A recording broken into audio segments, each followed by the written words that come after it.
Good morning, Unit 6. We look forward to a great conversation. Ms. Brown, thanks again for bringing students and giving them this experience. It's awesome. It's awesome for you, but you should know that it's also awesome for us. We really enjoy these conversations. My name's Tom Vance. I am a professor of education at Kansas State University. Looking forward to a great session with you. Hey, everybody. Looking forward to our chat as well. My name's Sean Arthurs. I'm a teacher and lawyer just south of Washington, D.C. in Alexandria. Spent a lot of time in your wonderfully diverse state, from the Berkshires to Boston, and a lot of stuff going on in between. So I'm really looking forward to having our conversation today. And hello, my name is Luana Davis. I am a law professor at Cumberland School of Law in Birmingham, Alabama, but I have also lived in the Boston area in Dorchester. So it's fun to see some of the folks that are from Massachusetts, again, also a beautiful state. And would you please introduce yourselves to us? Hi, my name is Abel DeBerry, and I'm a junior at Easthampton High School. Good morning. My name is Madeline Moynihan, and I'm a senior at Easthampton High School. Hello, I'm Nora DeDerwitter. I'm a senior at Easthampton High School. This is our wonderful teacher, Miss Kelly Brown, and we are representing Massachusetts. Thank you, and we will start with the question. President Dwight D. Eisenhower said, "We must guard against the acquisition of unwarranted influence by the military-industrial complex. The potential for the disastrous rise of misplaced power exists and will persist. Do you agree or disagree? Why? What disagreements did the founders have about a standing army, and are they relevant today? To what extent should there be an international U.S. military presence?" You may begin. As President Eisenhower prepared to leave office, he looked backward and forward with fear, understanding, like the framers, that humans cannot always be trusted with power, that the combination of a massive military, technology, and corporate wealth could easily guide America off the path of virtue, peace, and the common good. We agree with President Eisenhower that the unwarranted influence of the military-industrial complex poses a potential threat. Eisenhower himself engaged in Cold War coups in Iran and Guatemala that hardly seemed to keep the peace and enhance liberty among nations. Since Eisenhower, the American military has been used at the expense of peace, from the Vietnam conflict to the War on Terror. But they also improve the human condition by promoting democracy and free trade. According to historian Whitman Ridgway, the danger posed by a standing army was a near universal assumption of the founding generation. Standing armies were seen as nurseries of vice and the grand engine of despotism. Madison, though advocating for a strong central government, argued a standing military force with an overgrown executive will not long be safe companions to liberty. The immense costs necessary to raise and maintain a standing army would burden the people with taxes. Today, the military-industrial complex has become so complicated, technologically advanced, and removed from the American public that it's hard to tell we have been at war for 20 years. In 2020, the US spent more on its military than the next 10 nations combined. The rise of potentially misplaced power is also dangerous because of the influence on the military decisions by defense contractors that are relatively unchecked by the political process. Federalists like Hamilton and Madison also feared that a standing army would be used against its own people. This concern was not hypothetical. Colonists had been forced to house British soldiers and endure writs of assistance. However, they also feared having no army would make them weak against domestic insurrection, as seen in Shays' Rebellion. Anti-Federalists demanded an amendment banning a standing army.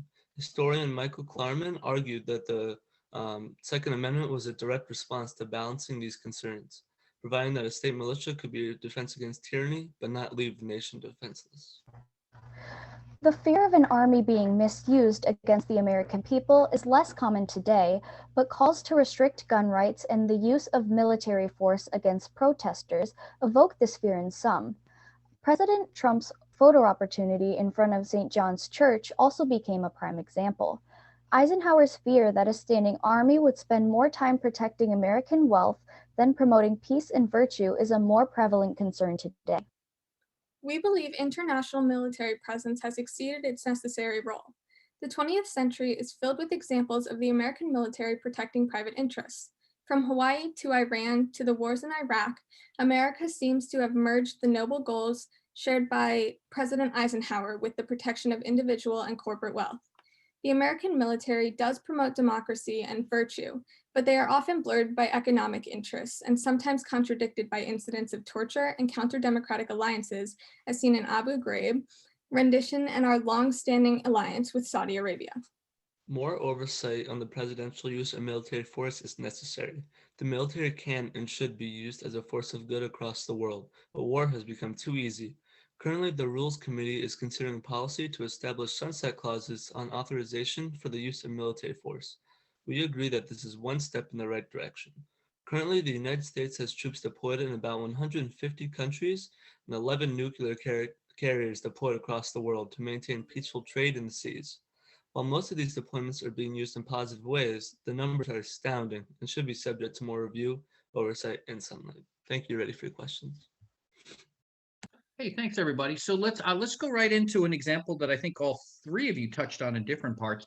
So there was a photograph taken where the Joint Chiefs of Staff, Mark Milley, he's the head general, and he was captured in this photograph at Lafayette Square, which is right behind the White House in front of St. John's Church, as you mentioned. And this was after the protesters were cleared from the area. Should this general have allowed himself to be in that photograph with President Trump? I don't believe so. I think that this kind of shows the abuse of power that the military and both the executive branch have. President Trump used this photo opportunity after he called in the National Guard on protesters who were peacefully protesting police brutality. And it was a complete abuse of the executive power. And it just shows kind of a disrespect to the protesters, especially from a general and the president of the United States. Well, let me ask you then. So it shouldn't have happened. Is the position you're taking here. When should a military officer not follow the orders of the commander in chief? Are there any times, you've given me one, when should the military not follow the orders, or when are there circumstances when the military should not follow the orders of the commander in chief?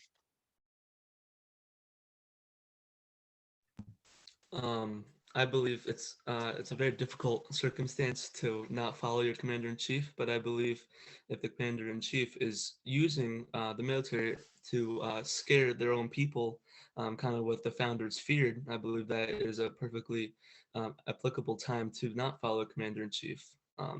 We see this in the Black Lives Matter protests. I agree with Abel, and I also think that an inappropriate time to follow the advice of the commander-in-chief is for a photo opportunity, which brings more attention to the president than the actual protests and the reason behind the protests that are going on in the country at the time. Any other times that you can think of where, the military shouldn't follow what the commander in chief says?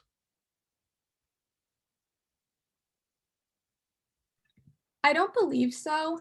I think that the president in Article 2, Section 2 has the ability to be the commander in chief of the military. And so because the president is elected by the people and has the trust of the people, the president should know what's best, and we should have, Hamilton said in Federalist 70 that we should have an energetic executive and that the people should trust the word of the president. So the military should also trust the word of the president.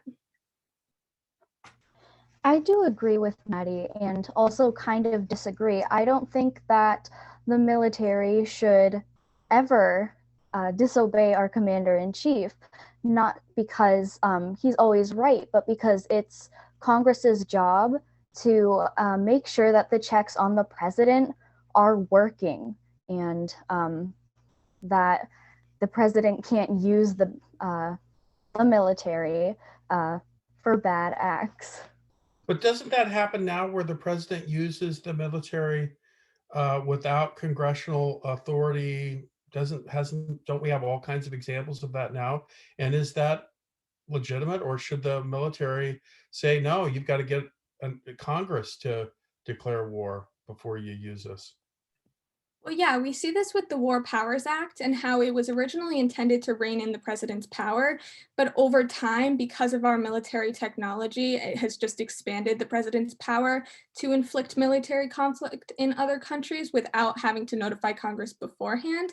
But I don't think it's the military's responsibility to say no to military action that the commander-in-chief wants them to fulfill. It is definitely more up to Congress. And we see that with Representative McGovern of Massachusetts and the Rules Committee. They're currently holding hearings to discuss the legitimacy and the effectiveness of the War Powers Act and seeing how it can possibly be more effective, while also exploring the ideas of adding sunset clauses to AUMFs, which are another thing that give the president more power to inflict war action.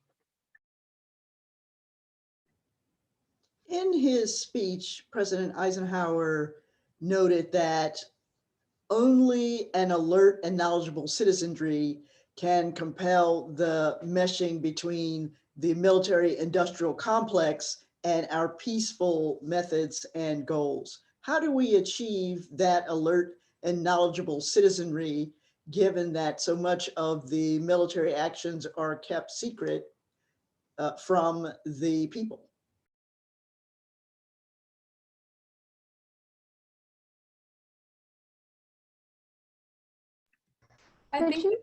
Sorry, could you repeat that question?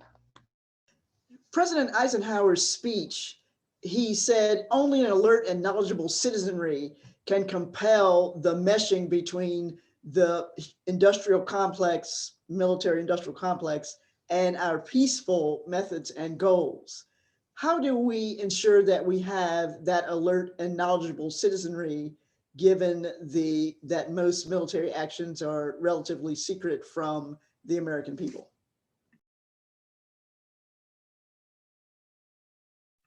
I think a way to do this is by putting more limits on the president's ability to use executive privilege to get out of having to discuss things with Congress.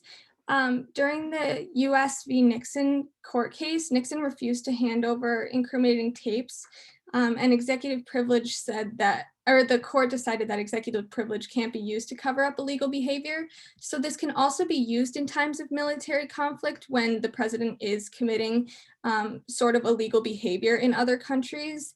The president shouldn't be able to get out of being or having the responsibility to talk to Congress because of executive privilege. When is the use of combat force, whether troops or missiles or whatever, when is that justified? When is the United States justified in using combat as a strategy? Well, I think we see this justified with the United Nations responsibility to protect doctrine. It basically says that the United Nations, along with the United States, will establish diplomatic or military action to prevent another country from committing genocide or crimes against humanity against their own citizens. And so I think that the United States should use more of that type of logic when thinking about how to intervene. Time. Thank you very much. And thank you, Unit 6, for an outstanding performance. This is day 2 of the national finals. We hit you with some difficult questions, and you responded very well. We really kind of tried to probe on both Mr. Arthurs and I tried to probe a little bit further on that, on where the line is, right, between civilian control of the military and if there are situations where the military could say or should say no. And you mentioned in the political arena, which is fantastic. I think that's a great response. But there may be other times as well. And I'm thinking about, like, if the executive maybe loses mental capacity, or provides an order that would be just a terrible moral violation, or a humanity violation, or whatever.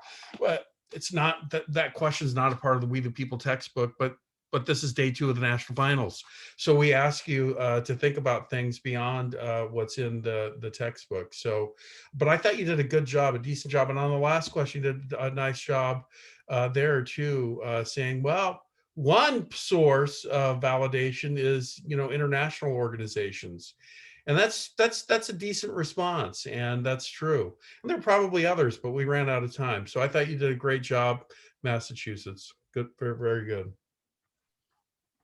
My comments, Massachusetts. I just, you're going to get scores for the rest of today, yesterday, the whole thing, and it's going to play out somehow. But I don't.